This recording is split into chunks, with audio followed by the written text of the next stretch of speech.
Hey, this is Brian Damage from Kicks, and you're listening to the Brutally Delicious Podcast. Brutally Delicious!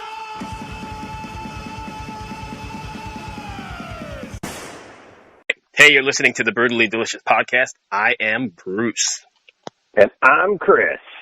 And today we've got the legendary, I don't know what you'd call them, 80s rock band, legendary rock bands, pre-metal. Absolutely. Pre-metal band, whatever they are, they were definitely the soundtrack to my formative years. And I can't believe that Blow My Fuse is 30 years old. That's going to date me. But let's go ahead and welcome Brian from Kicks. Hey, Bruce. Hey, we've got Brian on the line from Kicks. Brian, can you hear us? Hey, Brian. How you doing, man? Good. Thanks for taking the time, Brian. I appreciate it. Yeah, my pleasure. You're up in Maryland still? No, actually, I'm back down home in Nashville. Oh, nice. I didn't know. I thought you guys were all from Maryland.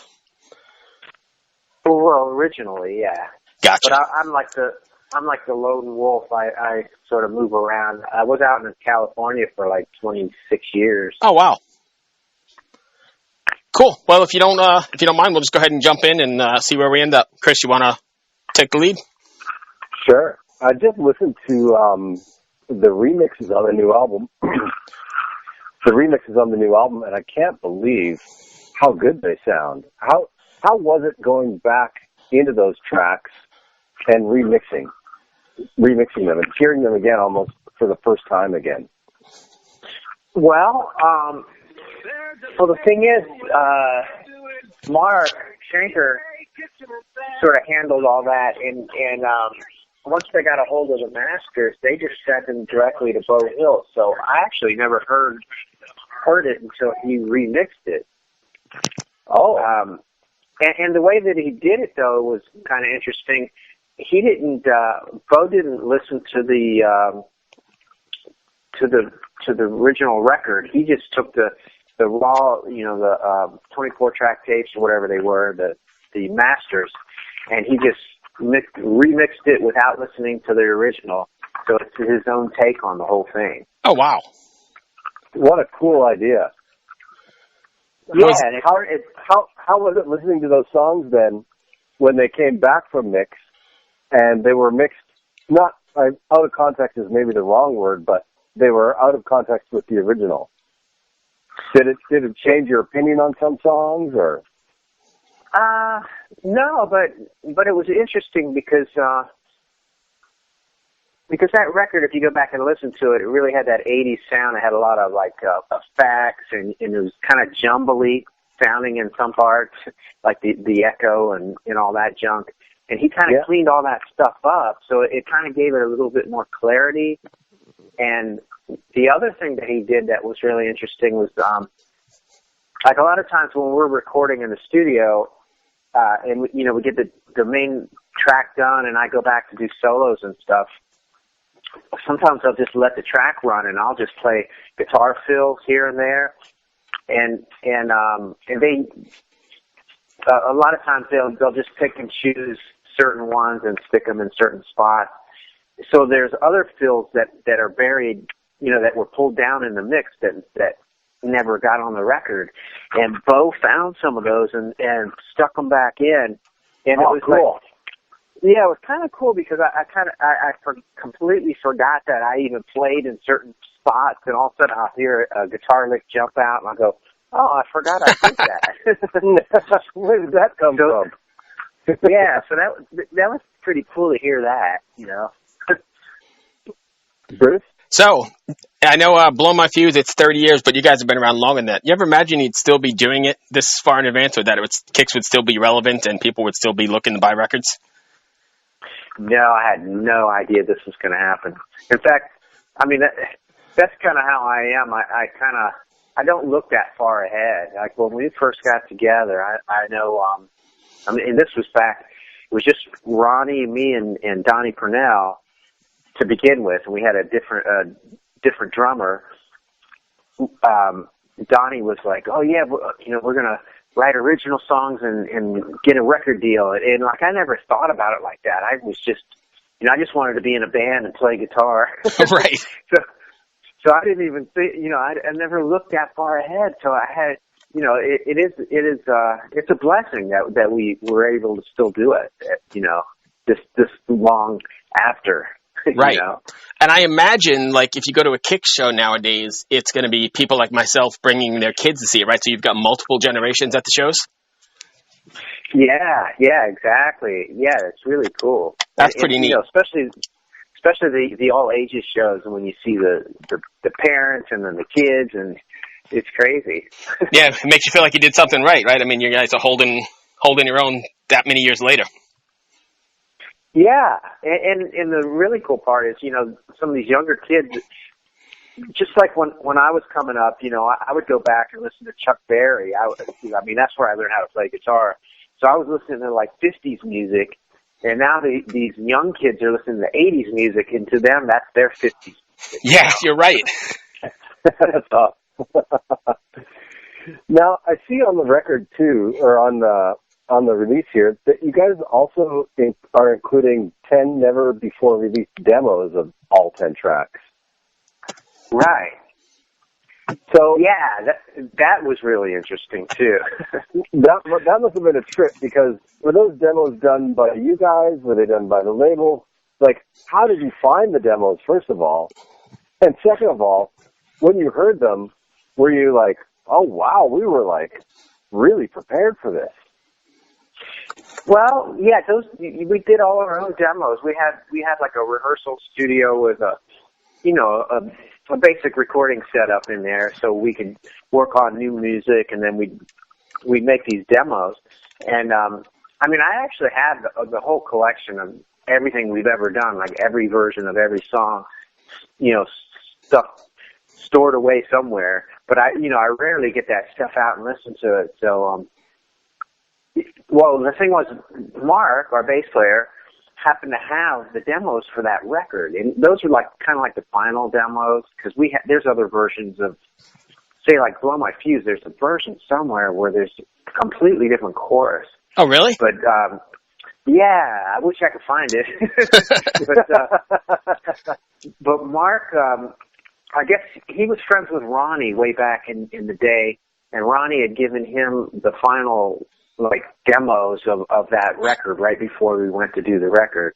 So Mark actually had that cassette of those songs. And here's the funny thing was, at one point, when Bo was in the middle of mixing, doing the remix, I reached out to Mark and I said, hey Mark, I'd love to hear some of this stuff, because I want to make sure that it's on track, because I hadn't heard anything, and I was worried about it, and right. So Mark sends me these mixes, but the problem was I miscommunicated, and he sent me the demos. So I'm sitting there listening to the demos. I'm going, wait a minute, this doesn't sound right. The solos weren't the same, and I'm like, wait a minute. And then I find out it's demos, and I'm like, oh, yeah. Okay. Are you sure this is the mix? That's funny. Yeah. Yeah. So I also read on the bio or the press release that you guys are going to play the whole thing start to finish, you're playing it top to bottom. Well, yeah. It came out when I can't even remember when it was released, but we did a whole year. We did the set list. It was the album in its entirety. So we did that for a whole year, and now went back to the regular set of mixed up stuff. Right. But so yeah, we did. Oh, that's already been done. Yeah. Okay, I misread it. I thought that was something that was upcoming. Yeah, that was a challenge too. There was a couple songs on there. We pretty much did all the songs at some point, except for what was the one, Piece of the Pie. We never played that live, because when we got to the studio, we had just put that one together, and I remember struggling to try to get through that while we were recording it. It was kind of a challenge to play, because it's one of those songs that's just that riff just goes through the whole song. It's just never ending. Right. So after we got done recording it, it was like, oh man, I hope we never play that one. That's funny. And we never did. We never played that live until this past year, and it was like, oh no, now I got to learn that song. But after learning it, it was fine. I mean, it's just like anything else. Going into it, you think, it's really overwhelming to think about it. It's like, yeah, I've never played that live. But then once you've done it a few times and you get used to it, it's like no big deal after that. Do you find that this far along in your career, being of a seasoned age, that you have to prep differently for a tour or shows, or is it pretty much the same as it always was? Yeah, it's pretty much the same. I mean, back in the old days, we used to, they were like full-on tours. Now they're pretty much fly dates, where we just fly out for a weekend and we do a show or maybe two, and then fly home, and we're home during the week. Like in the old days, we'd get in the van and we'd go. Right. And it would just be like, one show after another with a couple days off here and there. So, it was almost like, back in those days, we played so much that, I was in a constant state of being warmed up all the time. And now it's like kind of like I cool off and have to warm up again and cool off and warm up. So there is a little bit more preparation, I guess, before to get up to speed. Right. Okay. Chris? Yeah. Well, this is a funny 80s question. Do you party the same way after the show? No. No. No, like Steve and Jimmy, they'll drink and they only drink a couple beers, and half the time, especially if they're local shows, they got to worry about driving and all that stuff. But personally, myself, I completely burned myself out on all that stuff. I've actually been sober for going on 22 years now. Yeah, good for you. Oh, congratulations. Yeah, I really ran it into the ground. that was the 80s though, right? That was the pretty much like the decade of decadence. Yeah, well, yeah, and for me, I left the band in '93, and that's when I moved out to LA. So the '90s really, that was like that was like the icing on the cake for me. The '90s, and I ended up at the end of the '90s. I was like, whoa. I ended up in jail and everything. Oh, man. Everything that can go wrong with drinking and doing drugs that happened in the '90s for me. So the great news is you're on the other end talking to us, so that's a wonderful outcome anyway. Because a lot of contemporaries didn't make it out. No, yeah, I know, that's true. I know. Yeah, that's a good. It was a good thing. That's the way I try to look at everything. It's like I try not to say that's good or that's bad, because even the worst things turn out to be sometimes the best things. Right. Absolutely. I 100% agree. Are you guys planning on? Go ahead, Chris. Sorry. No, go ahead, Bruce. I know you guys are re-releasing this, but do you have any plans at all to release any new material? Is there any writing going on? Yeah, there is. We're all kind of working on song ideas, and we have talked about it. We've just been so busy that we haven't had a chance to really get together and work on anything. There was when was that? Like in September or something. We played some show up in like North Dakota where we had this big long drive from the airport to wherever we were going, and Steve played me a bunch of the stuff that he's been working on. So everybody's got a collection of stuff they're working on, right? And we just haven't gotten together as a group to sort of sort it all out yet. But it will. It'll eventually happen. That's wonderful. I can't wait for that. Chris? Yeah, me neither. I don't know. Hey, before we go, I have one more quick question for you. You guys do a lot of those boats, right? What's that experience like? Oh, the Monsters of Rock cruise? I think that's the one you do, right? The Monsters of Rock? Yeah. That's a lot of fun. We've been doing that since they started that thing. But I remember when they first asked us to do it, the very first one, I remember I was like really hesitant. Not that I wasn't going to do it, but I remember thinking about it, going, "Oh man, like how am I going to handle this?" Because it's basically, it's a giant party boat. Yeah, it's like the hotel, so you have everybody there, and you're kind of like held captive. You can't get away. Right. So it really like concerned me. I was thinking, how am I going to deal with that whole thing? But after doing it a few times, I've completely gotten used to it for one thing. But the thing is, well, even the fans, it's almost like the very first time that happened, it was a little bit more hectic because everybody was like, the fans were like, oh wow, they were all excited. Right. But now they're so used to being on those things with the band that they don't go crazy when they see you at the buffet or something. Right. That's cool. You kind of pass people and they go, hey, how's it going? They're so used to seeing all these band guys walking around. Right. But the other thing is I've learned, after doing it so many times, I've learned how to get around. Like I know where the hot spots are. Like I know where the drunk people are going to be.